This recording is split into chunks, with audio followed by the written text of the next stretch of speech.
Good evening, ladies and gentlemen. Welcome to Reference Point. I'm your host, Dave Cokerhook, and I'm very excited to have with me as guests this evening two representatives from the USO, the Northern California chapter of the USO. And so we're going to talk a lot about what this organization does and some of its history and some of the fantastic services it does, and give you, the viewers, a little bit better perspective as to what the USO is doing today. So with me are the Executive Director of the Northern California USO, Sandy Jacob, and the San Jose Center Manager, did I say that right, Jerry? Center Director. Center Director, Jerry McMillan. So Sandy and Jerry, thanks for coming this evening. I really appreciate your coming to see us here at Reference Point, and I'm just very happy that you guys were able to come. We're happy to be here. Thank you. We appreciate being here. Well, I really want to talk a lot about the USO today, because one of the things, as a regular guy who personally was not in the service, my knowledge of the USO was watching the old Bob Hope shows that they used to do on TV. It used to be a big thing every year. You know, there was a big extravaganza, and you get to see him and entertaining the troops all over the world and stuff like that. And I think that's what most people think of when they think of the USO, but that's just like one small part, isn't it? One small part. So tell us a little bit more, Sandy. Well, the USOs here in Northern California are basically airport locations. And we have, and has been operating that way since 1966. 1966, okay. Yes, San Francisco is our oldest operating 24/7, 365 days a year.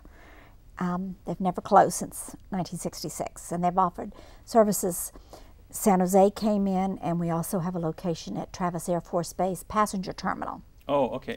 And that makes sense, the idea of a location like the airports, because when the service people are moving around the country, they're not always on military transport, right? They're more frequently on commercial airlines. Commercial air, yeah.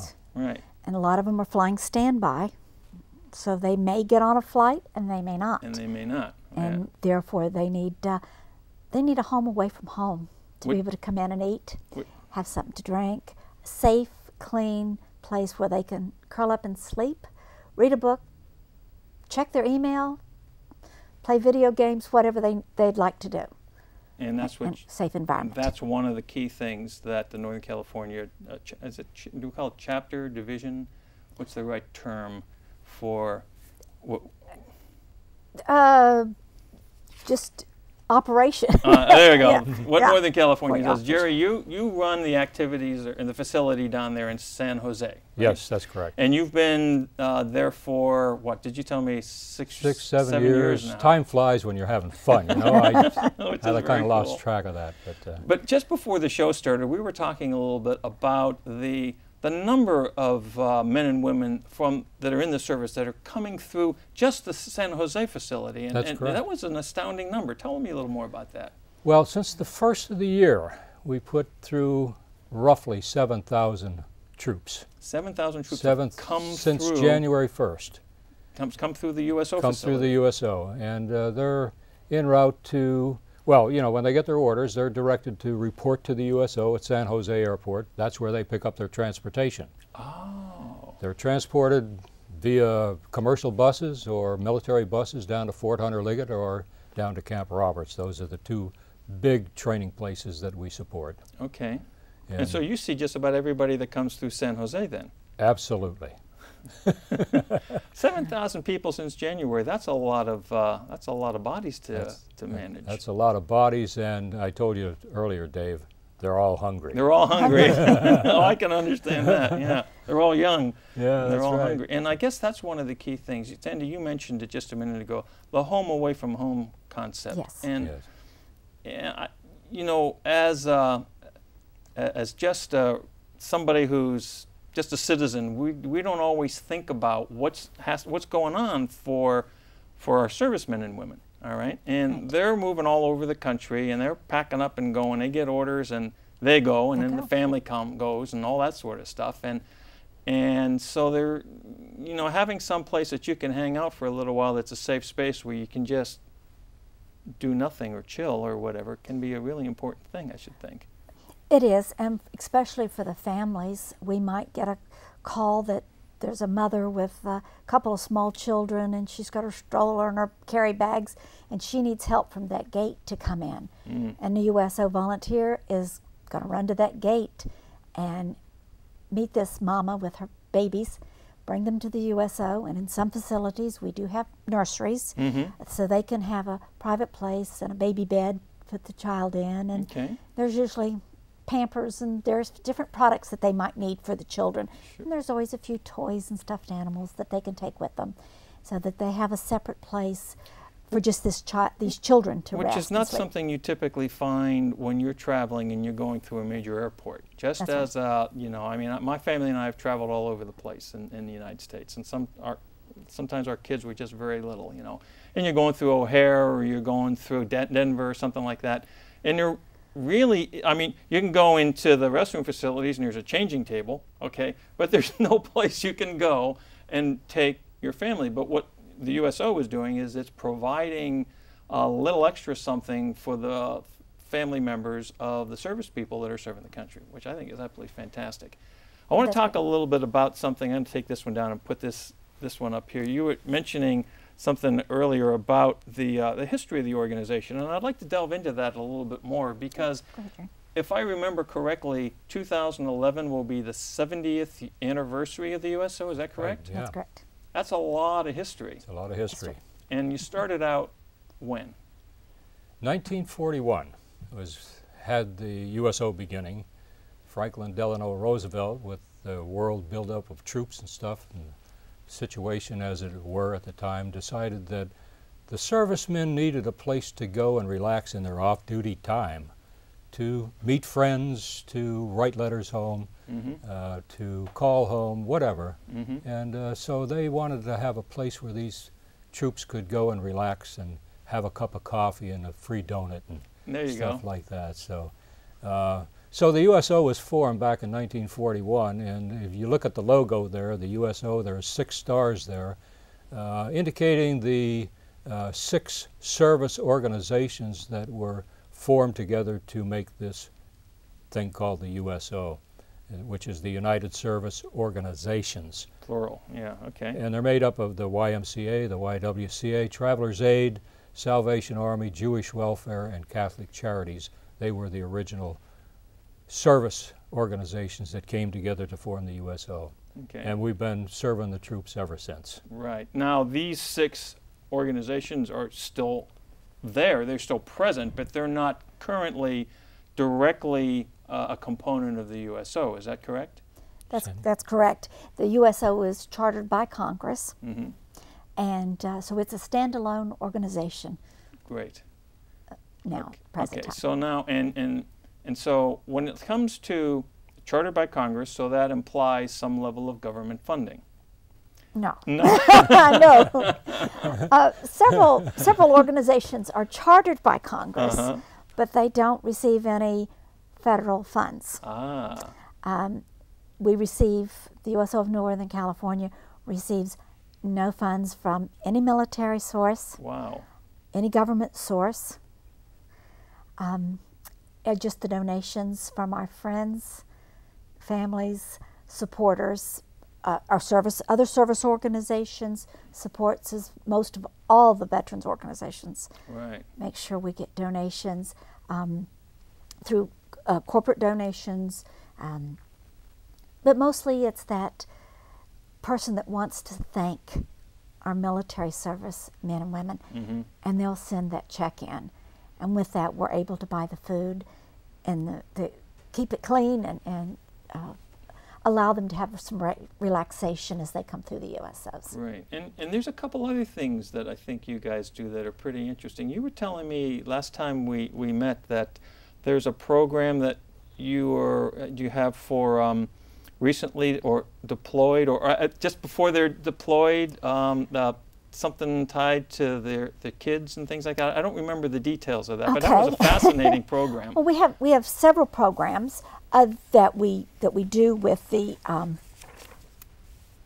for the deployed troops, and one of them is an Operation Phone Home, and we actually am free, no cost. Anything the USO does for our troops, there's never a fee to the military service. To the military service person. They right. get it's free. Given to them as a thank you. Okay. Exactly, exactly. So they get prepaid phone cards so that they can call home and have that human voice. And there's Operation Mail Call, which allows us to send letters, and then it also allows the service person to be able to get online and send cards home to mom or dad or wife or whoever. That's personalized. So it's all that's cool. through the internet cards. That's great. But my very favorite is United Through Reading. And this allows a mom or dad, could be brother, sister if they have younger siblings at home, to be able to read a book that is recorded. The book and the CD is then mailed to the child, usually a couple weeks after mom or dad has been deployed and gone, and they can watch the CD and read the book along with mom or dad. So you take a video of the parent or sibling or whatever reading this story from the book, and then it goes home to, you send it to their family, and then the son or daughter or little brother or whatever gets to. Well, that's very cool. So they watch the DVD and follow along. It's a little, it's a little touch. I mean, it's like we're still here. We love you, and we're okay. Exactly. That's pretty cool. And it is truly United Through Reading. Yeah. Oh, that's awesome. And all of these things that you guys do, you get your support from the local community, because you're not getting funding from Congress, and headquarters in Arlington is not sending you guys buckets of cash. That's right. So it's whatever you can do locally to support the efforts in San Jose, San Francisco, and up in Travis. And I think you said there's another one up near Beale. Isn't there some USO facility way up in Northern California? No, that's Travis. We have done programs on Beale Air Force Base. Okay, you've done programs up there. But at this time, there's not a need for a USO. Got it. But we go up and do programs there for them. Cool. So, Jerry, what do the troops think of this? I mean, how do they respond to what you guys do? They respond very positively. They just they look forward to the USO. Yeah. It's something that a lot of the guys just come in, and we greet them. It's a friendly smile, a friendly conversation. They don't know anybody, and they're just really positive about coming into the USO, and the morale is very, very high. That's fantastic. For all the troops. I think because of the USO. Well, I think it can help, certainly. They don't feel like they're kind of just stuck out there.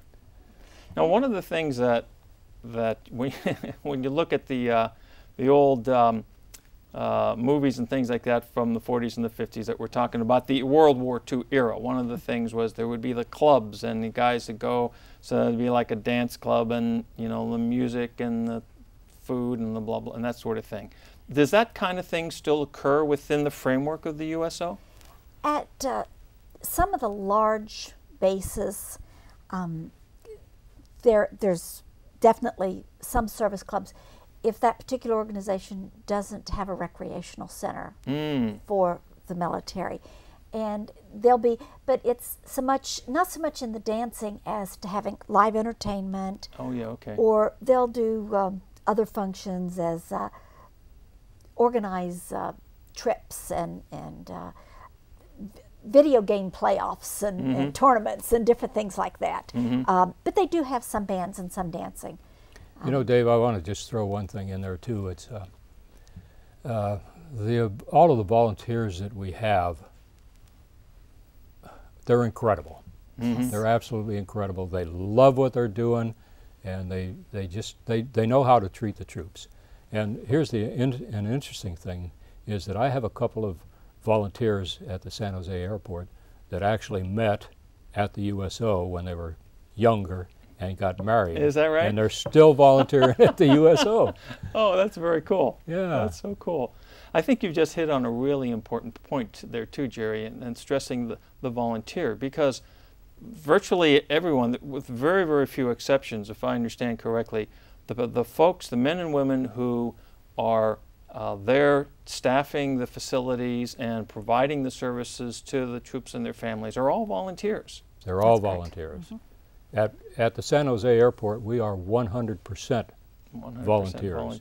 Even the center director. Even the center director. A volunteer. So that's good. Well, then you get twice as much salary as the rest of them. Oh yeah, right? yeah. Well, I'll tell you what, the payback that we get from serving the troops outweighs any monetary value that you could ever get. Yeah. And if you just watch their faces, and usually each one of the centers have a bulletin board or an area where there's thank you notes from the public. Oh, from the public. From the public to thank our young men and women. Right. Our service members. And that's one of the most popular spots. They always have to go, our service members always have to go to that area, that bulletin board, and read those thank you notes. And they love the ones from the children. I think that's real important because I think, you know, a lot of times we've gone through, in the U.S., we've gone through a series of, you know, the political evolution of what's in favor and what's not in favor and all that sort of thing. But what it boils down to is you may or may not agree with certain administrative policies in terms of how the leadership of the country is deciding to engage in certain things. But the men and women who are chartered with the responsibility of performing the tasks assigned to them in the military, I mean, they're each and every one's a hero. Absolutely, yes. They are. Yes. So what the USO does to give them that feeling of support for what they're doing, I think, is absolutely fantastic. So now you've been with the USO since for about 7 years or so, but you told me earlier that you were in the service, and did you take advantage of USO activities when you were in the military? Yeah, I was in the military in the United States Air Force for 26 years, and yes, I used the USO facilities every chance I got, and I was glad they were there for us. That's great. Yeah. And Sandy, you had a personal story because you were kind of in the military by default because you're as a dependent, right? That's right. Your husband was in the Air Force also. He was in the Air Force for 21 years. Yes. And you had an interesting experience. You were telling me about flying back to the U.S. from Germany. From Germany, yes. I flew military C-5 back into Dover, Delaware, and caught a hop into Philadelphia, which was the closest airport. Well, I got in there, of course, at midnight, and my mother was ill, and I needed to get to Florida.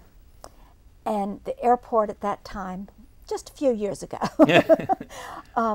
was closed. Oh. But they let me in the airport, and I was a little bit nervous looking around, because it was closed. There wasn't anybody in there, but it was a little bit dark. And there was a gentleman came up to me, and he was there cleaning, one of the janitors, and he said, "Oh, no, you don't want to stay out here. Let me take you to where you'll be nice and safe." So I followed him, and he took me to a USO. Ah, very cool. And they provided me with some warm soup that night and a bed to sleep in, and next morning woke up gave me a toothbrush and a towel to wash up with and breakfast, and then I was able to go out and catch my plane. So the USO will always be my favorite. Your favorite. And as because you were the wife of a service person, you were able to take advantage of that facility, which is fantastic. I want to make a mention to the folks here that if you have any questions or thoughts or additional interest about the USO and what they do here in the Bay Area in Northern California, there's two ways to communicate. One is send an email to us here at info@referencepointtv.com. We'll get your questions to Sandy and Jerry, and they'll be able to answer you. But also go up to the website. We've got their website. I think it's www.usonortherncalifornia.org, or give them a phone call, and they'll be happy to answer your questions, tell you how you can contribute, and tell you more about what the USO is doing. So definitely take advantage of that, folks. Yes. So, all right, so what is the evolution? What's the next step for you folks here in Northern California regarding the service activities that the USO is striving to perform? Well, San Jose is going to have a new home with a new airport. That's right. They're upon their completion. Fixing that pretty up. Because right now they're in a temporary facility, and they'll be getting their new home. So that's exciting for us for the future, and we're looking forward to that. We want to continue to grow our San Francisco airport location because it's open 24/7, 365. Needs a little refurbishing, so we're going to be working on getting that done. We've already got some furniture donated, which is wonderful. We're going to continue to grow. If there's a need for a location, possibly at Oakland, that's being looked into. Okay. If there's a true need, but the cost involved is heavy. Sure. And so we have to make sure that's to do a lot of studies to make sure that there really is a full need for us to be able to invest the money, as well as in Sacramento. Okay. There. And most people, though, are coming through the airports here in San Francisco or San Jose. Is that a fair statement? Or as far as when they're deploying troops or troops are moving around? I guess, of course, like you said, if they're going home, maybe they're going home on leave and they're going to fly into Sacramento, but there isn't a USO in Sacramento or something like that. Right. So maybe it might make sense as these areas get more populated or whatever. Right. Or if there's Guard or Reserve units in that area, they would use, of course, the Sacramento. Let's talk about that for just a moment. You mentioned to me earlier one of the things that has occurred recently because of the current levels of deployment for troops and whatnot, that a lot of the Guard and the reservists here in Northern California and serving actively. Yes. And that must have been a bit of a transition, I would think, for these folks. And so can you tell me a little bit about the interaction that the USO has had with the families and the servicemen and women who were coming out of the reserves or the Guard to go deploy? Well, that's what we get a lot of. Well, mostly would be the Reserve and Guard units that would go for training at Fort Hunter Liggett or at Camp Roberts. Oh, okay. Especially Fort Hunter Liggett. There's any of the Guard or Reserve units can be deployed at any time. And at that stage, we're working to establish a volunteer program where we can go and be with them and do our United Through Reading, a multitude of other programs that the USO offers. Make sure they get their care packages, which is a package that it's got a value of $50 to $75, and it's got a prepaid phone card in it, some snacks and playing cards, just about anything that they might need on a quick basis, plus that phone card, which is the most important thing for them. And these are passed out to the troops when we're notified that they do have a deployment meeting. There's usually a meeting as they get together with their various Guard or Reserve units, and at that time we'll take care of the various programs and reading. The majority of the troops that I'm getting through the San Jose airport are reservists or National Guard. Okay. You know, of the 7,000 that we put through since the first of the year, 90% are reserves and Guard. Wow. Yeah. Wow. Yeah. So, you know, they're getting busy. They're building up, and there's a lot of people being deployed these days. Definitely. Yeah. Yeah. Well, we have about 3 minutes or so left in the show, and so I wanted to just ask you if you had any specific things you wanted the people to know, any specific requests of the public or anything like that. So, Jerry, I'll come to you first, and we'll finish it up with Sandy. Well, you know, the thing is that, and I think you have one of the cards there that shows, oh, maybe you don't, how you can help. So yeah, there we go. That would be one of the things that I would be interested in here. You know, partner with us to support the troops and get your clubs, Kiwanis or Rotary or whatever, to talk it up at their club meetings and maybe do some fundraising for us, that kind of thing. We have a wish list that we mail out, and a wish list is a list of things that we would really like to have to help support the USO. So if you don't know what we need, you give us a call. We'll mail you a wish list. There you go. And let you know what we need out there. I think that's fantastic, because you are letting people know the specific things that they can help with. That's wonderful. Right, yes. And of course, cash is always welcome. And you say in-kind donations, so that would be like? Like an in-kind donation would be maybe someone would donate a gift card for $100 for Costco or something like that. So that then if you could go and get the coffee and exactly. You know, the we get napkins and all that need. sort of stuff, because you now have a way to do that. That's right. Got it. Yeah. Okay. And volunteer your time and your talents. There you go. We're always looking for volunteers. So Sandy? I would just ask the public to please think of the service personnel as they're traveling and working, and the USO can only continue through donations. Whether it be corporate donations, we kind of like to have those, Right. As well as the individual public or our service organizations. We need the funds to keep operating. The funds keep operating because the government isn't funding you and headquarters isn't funding you. So folks, again, go up to their website, www.usonortherncalifornia.org. You can see all the wonderful things that Northern California USO is doing to support our servicemen and women who are really giving their time and lives and their family life to defend the country. So we really appreciate that. So Sandy, Jerry, I want to thank you for joining me here on Reference Point. Thank you. I've enjoyed this conversation, and I've learned some things I didn't know. Even before we started the show, I learned some things since we've been sitting here talking that are fabulous. And I hope the folks out there in the viewing audience have enjoyed this and that they'll give you guys a call. So give them a call. Send us an email at info@referencepointtv.com. But do support the USO. So ladies and gentlemen, thank you for joining us here at Reference Point, and we'll see you next time. Thank you, Dave. Thank you.